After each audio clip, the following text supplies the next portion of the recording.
Assalamualaikum. Jumpa lagi anak-anak. Kali ini kita akan praktikum ya. Kemarin sudah kita bahas tentang beberapa pesawat sederhana, tentang tuas, tentang katrol, bidang miring, roda berporos. Kali ini kita membahas tentang skrup, alat yang menerapkan konsep bidang miring. Ya, nah tujuan praktikum kita kali ini adalah untuk membuktikan bahwa skrup adalah salah satu contoh bidang miring.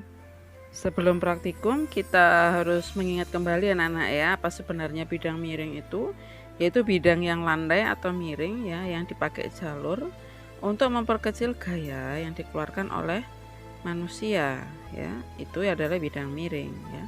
Nah, skrup itu adalah salah satu contoh bidang miring ya. Jadi skrup juga mempermudah pekerjaan manusia. Baik anak-anak, kita mulai anak-anak praktikumnya dengan persiapannya. Persiapannya adalah kita siapkan alat-alatnya terlebih dahulu. Alat-alatnya antara lain, yang pertama adalah pensil, minimal 12 cm, anak-anak lebih juga nggak apa-apa. Yang kedua adalah segitiga siku-siku dengan ukuran seperti yang ada pada gambar ya. Kemudian yang ketiga adalah 3 skrup dengan ukuran dan banyak uliran yang 3 macam. Berbeda 3 macam itu. Yang keempat adalah penggaris.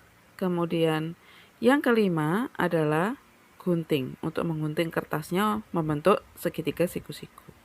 Yang keenam adalah benang untuk menghitung keliling penampang pensil. Baik anak-anak, kita mulai percobaan yang pertama ya. Langkah pertama adalah membuat segitiga siku-siku, ada 2 buah dengan ukuran 12 x 30 dan 12 x 16.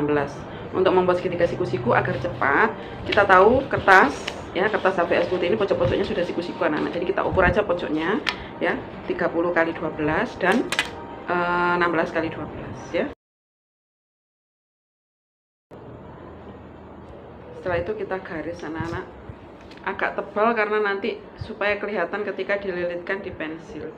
Ini bakal kita lilitkan di pensil. Kita membuat skrup sederhana. Garisnya agak tebal. Kita ukur berapa panjang sisi miringnya. Sisi miringnya itu adalah yang sebelah sini. Karena penggarisnya hanya 30, kita tandai. Kemudian kita ukur. Ternyata 32,5. Nah, jadi ini S-nya adalah 32,5.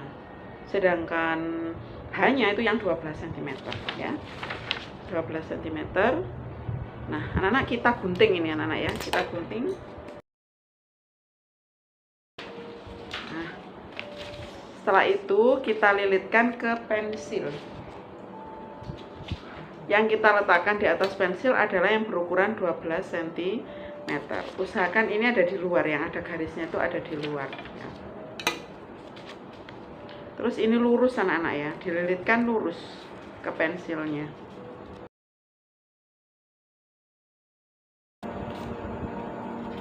Sampai habis.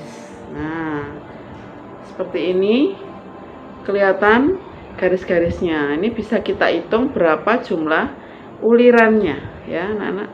Kita hitung 1, 2, 3, 4, 5, 6, 7, 8, 9, 10, 11. Ada 11 ya. Lakukan seperti ini untuk kertas satunya yang ukuran 12 kali 16. Jumlahnya berapa? Kita hitung juga, kita ukur juga S-nya. Setelah itu kita isi hasil pengamatannya melalui tabel. Nah, sekarang untuk segitiga siku-siku yang dengan ukuran 12 kali 16 lebih curam anak-anak ya. Kalau yang ukuran 12 kali 30 tadi lebih landai. Kalau ini lebih curam. Kemudian tapi hanya sama-sama 12. Kemudian kita lilitkan di pensil, ternyata ini hasilnya langsung ya anak-anak ya, biar cepat. Kalian melakukannya seperti tadi tapi dengan ukuran berbeda. Ini ternyata hasilnya seperti ini. Kalau kita hitung ulirannya ada berapa? 1, 2, 3, 4, 5, 6 ya. Jadi lebih banyak yang landai tadi, banyak ulirannya ya.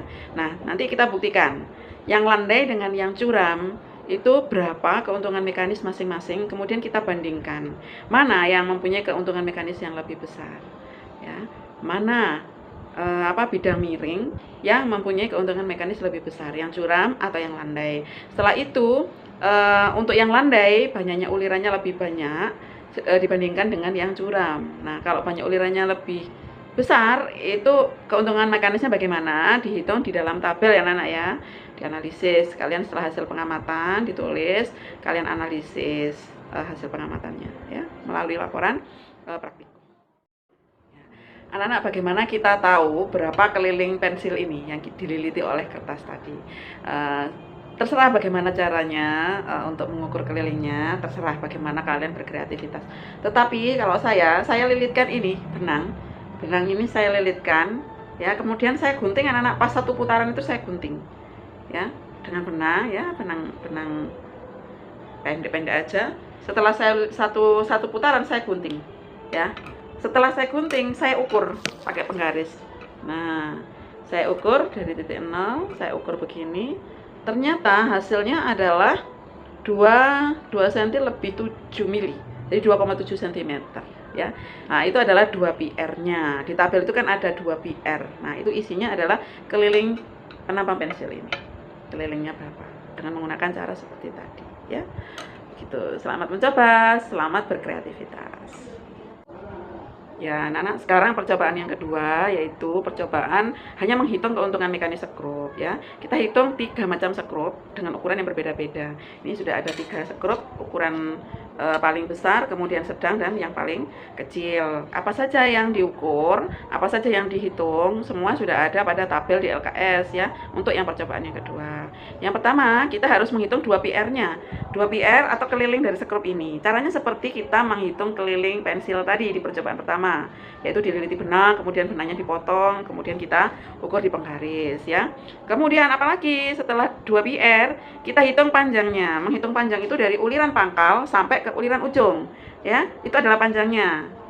Kita ukur ya anak-anak, ya. Jadi dari sini, dari pangkal, uliran pertama di pangkal sampai uliran terakhir di ujung. Ternyata yang sedang ini panjangnya adalah 2,2 cm, ya.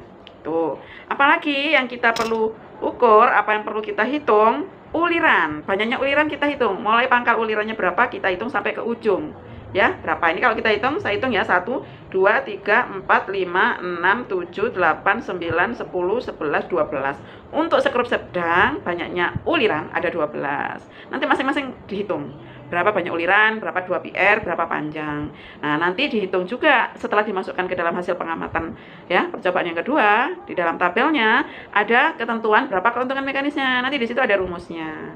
Kalian menghitung, dihitung setelah diukur, ya. Begitu hasilnya nanti disimpulkan setelah diukur, kemudian dihitung, kemudian ditarik kesimpulan, ya. Gitu. Semangat mengukur, semangat menghitung, dan semangat membuat kesimpulan. Semangat mencoba ya anak-anak, ya, selalu bersemangat. Oke? Berikut adalah LKS praktikumnya ya anak-anak, ya. Boleh kalian perhatikan dan harus kalian perhatikan, ya.